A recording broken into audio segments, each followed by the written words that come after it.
Calculus की बात करेंगे आज मैटलैब में। कैलकुलस यानी कि हम डिफरेंशिएशन, इंटीग्रेशन, पार्शियल डेरिवेशन और लिमिट्स की बात करेंगे। उसके लिए क्या फंक्शन हमारे पास अवेलेबल है, और क्योंकि ये सब चीज़ें जो है फंक्शंस पे ही होती हैं, तो हमें खास ध्यान पर रखना होगा कि हम सबसे पहले अपना सिंबल बनाएं SYMS करके।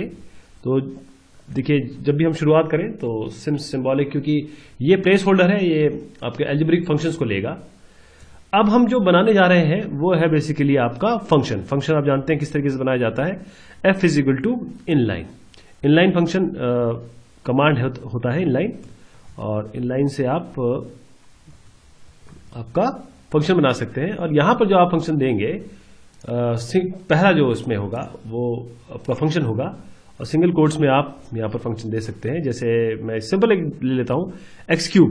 तो एक्स क्यूब के लिए एक्स कैप 3, तो मेरे पास ये फंक्शन आ गया एक्स क्यूब। और यहां पर मुझे स्पेसिफिकली बताना पड़ेगा कि फंक्शन जो है वो उसमें वेरिएबल कौन सा है। तो यहां पर एक्स बताना पड़ेगा मुझे, ये बहुत जरूरी है, ध्यान दीजिएगा।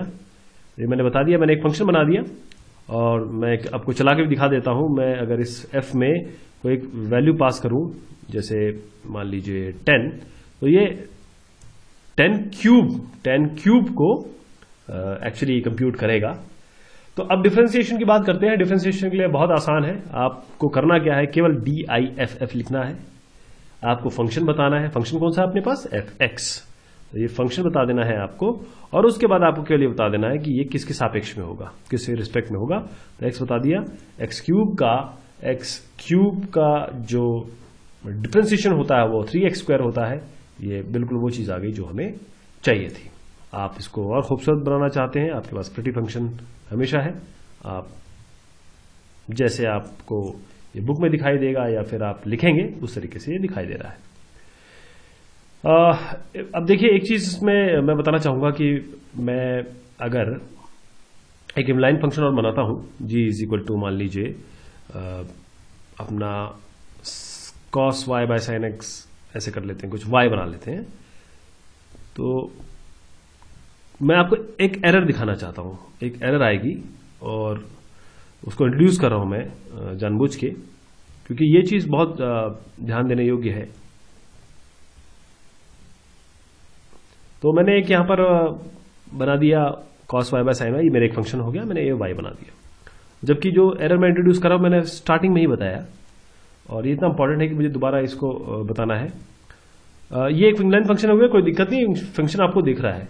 लेकिन अगर मैं इसका डिफरेंशिएशन लूंगा, आप देखिएगा, मैं इसका डिफरेंशिएशन अगर लूंगा DIFF फंक्शन करके, और मैं यहां पर बोलता हूं कि देखिए भाई GY, मैंने ये फंक्शन बता दिया जो आपको यहां पर दिख रहा है, बिल्कुल सही है यहां पर, और यहां पर मैंने y भी कर दिया।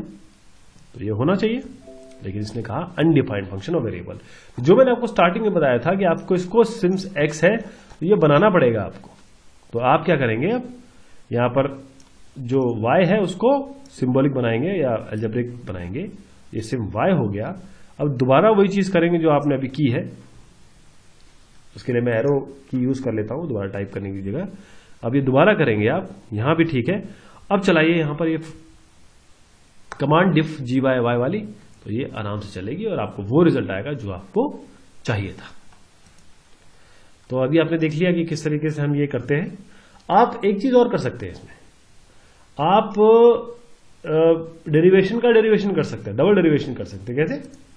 आप ये जैसे एग्जांपल लेता हूं DER में, उसमें आप क्या करिए, आप इनलाइन करिए और उसके अंदर आप फंक्शन भी पास कर सकते हैं। जैसे आप, हमारे पास ये है ना फंक्शन, इसको पूरा पास कर देता हूं। ये देखिए, इस पूरे को पास कर दिया, इसको अब एक ब्रैकेट में डाल दीजिए और कॉमा करके, अब किसके सापेक्ष में होना है, y, ये मैंने कर दिया। तो आप देखिए ये एक अपना एक रिजल्ट आ गया कि इसका डिफरेंशिएशन प्रॉपर, और ये फंक्शन बन गया है, इसका डिफरेंशिएशन y के रिस्पेक्ट में। तो ये पूरा डिफरेंशिएशन के बाद जो ये रिजल्ट आए वो यहां रिप्लेस हो जाएगा वो चीज। तो ये बात हुई आपके डेरिवेशन की। अब जब पार्शियल डेरिवेशन देख सकते हैं, पार्शियल डेरिवेशन ये होता है कि अगर x और y या दो तीन वेरिएबल हो तो पार्शियल डेरिवेशन किसी एक के सापेक्ष में होता है। तो हम दो बना लेते हैं, हमारे पास, पर क्लियर करता हूं इसको। अब आप सिम्स एक्स, ये बहुत जरूरी है इसको बनाना। इस तरीके से सिम्स वाई यहां पर हो गया। एक फंक्शन बनाते हैं हम, फंक्शन बनाते हैं x cube plus cos y. इसमें एक्स भी रहेगा वाई भी रहेगा, तो मैं इसको डायरेक्ट लिख देता हूं। हमने एक फंक्शन बनाया f x cube plus cos y, और एक्स और वाई दोनों देना पड़ा यहां पर। एक्स और वाई दोनों आपके पास वेरिएबल है, ठीक है साहब। मैं इसको पहले रन करा के दिखा दूं आपको कि 1 और 2 वैल्यू पास कर देते हैं, आप देखिएगा रिजल्ट क्या आता है इसमें। ये जस्ट एक इसका इस डिस्कशन से रिलेशन नहीं है, जस्ट एक एग्जीक्यूशन के तौर पे देखिए आपके पास वैल्यू आ गई। अब जो है, अब अगर आपको पार्शियल डेरिवेशन करना है तो आपको करना कुछ भी नहीं है, आपको लिखना वही है। आपको वो लिखना है डिफ, बिल्कुल सेम चीज है, डिफरेंस। बस आप जब यहां पर पास करेंगे तो आप यहां पर पास कर दीजिए एफ एक्स वाई, ये तो फंक्शन हो गया आपका। और यहां पर आप कर दीजिए कॉमा एक्स, एक्स के रिस्पेक्ट में। तो अब ये y को कांस्टेंट मान के x के रिस्पेक्ट में कर देगा। देखिए उत्तर, इसी को अगर मैं यू करूं y के रिस्पेक्ट में तो आपका दूसरा डिफरेंस आएगा। ठीक है, बिल्कुल चेंज हो गई वैल्यू, एक को कांस्टेंट माना दूसरे को नॉन कांस्टेंट माना। इसी तरीके से इंटीग्रेशन, इंटीग्रेशन के लिए आपके पास फंक्शन है INT। तो इसके लिए भी हम क्या करते हैं, एक सिम्स x बना देते हैं और अब एक दूसरा फंक्शन बना लेते हैं, या पिछला भी यूज कर सकते हैं, चलिए दूसरा ही बना लेते हैं। ये फंक्शन है आपका x cube plus 9x, x के रिस्पेक्ट में। अब इसमें भी कोई वैल्यू पास करके देख लेते हैं। ये केवल एक सेक ऑफ कंप्लीशन है, इसकी आवश्यकता है नहीं। ये है 4। देखिए अब यहां पर क्या है कि जैसे ही मैंने F4 दिया आपको, यहां पर मैंने एक x बनाया, या x कैप 3 प्लस 9x। तो यहां पर मुझे थोड़ा सा एक चेंज करना पड़ेगा, क्योंकि ऐसा काम चलता नहीं है इसमें, हमको ये देना पड़ेगा। अब आप चलाइए, वैल्यू दीजिए। इसलिए स्ट्रेक ऑफ कंप्लीशन जो होता है ये आवश्यक होता है, क्योंकि आप यहां पर कुछ करना चाह रहे हैं, है ना।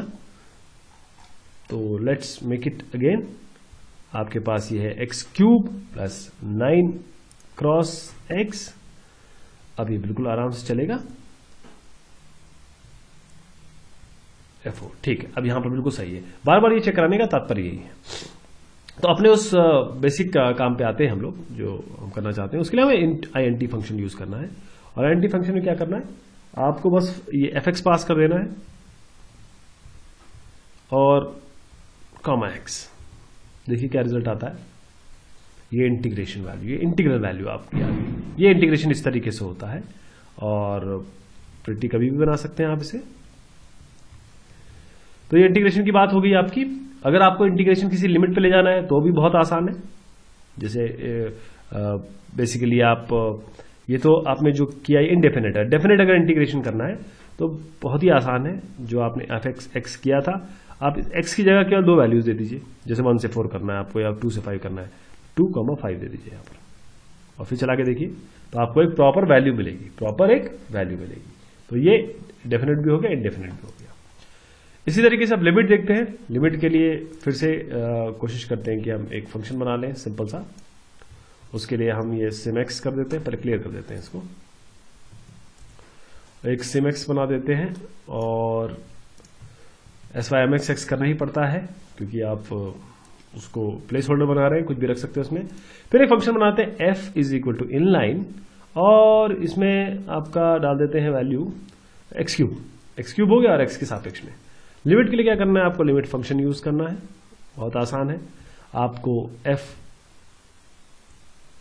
ये पास करना है, यहां पर पास कर लिया आपने।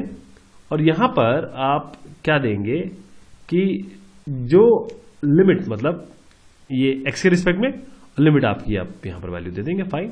तो ये अब x टेंड्स टू 5, तो ये आपकी वैल्यू आ गई। इसी तरीके से आप x टेंड्स टू 0 देना चाहते हैं, तो ये अपनी एक वैल्यू दे देगा, यहां पर एक वैल्यू आ गई 0। और इसमें एक खास बात है, देखिए ये f(x) तो मैंने क्या दिया था, जो फंक्शन लिया था ना ऊपर। अब मैं क्या करता हूं, इस फंक्शन को कॉपी करता हूं, सीधा इसको कॉपी कीजिए, और इसको उठा के आप यहां पर रख दीजिए, इस फंक्शन की जगह।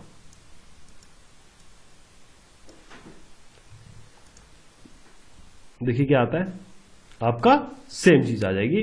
मैं ये बताना चाह रहा हूं कि ये f(x) की डायरेक्ट रिप्लेसमेंट कर सकते हैं आप, ये बहुत ही एक खास बात है। और अब इसमें टेंड्स टू 0 बता दिया मैंने आपको, लिमिट टेंड्स टू 0। अब लिमिट टेंड्स टू इन्फिनिटी भी हो सकती है।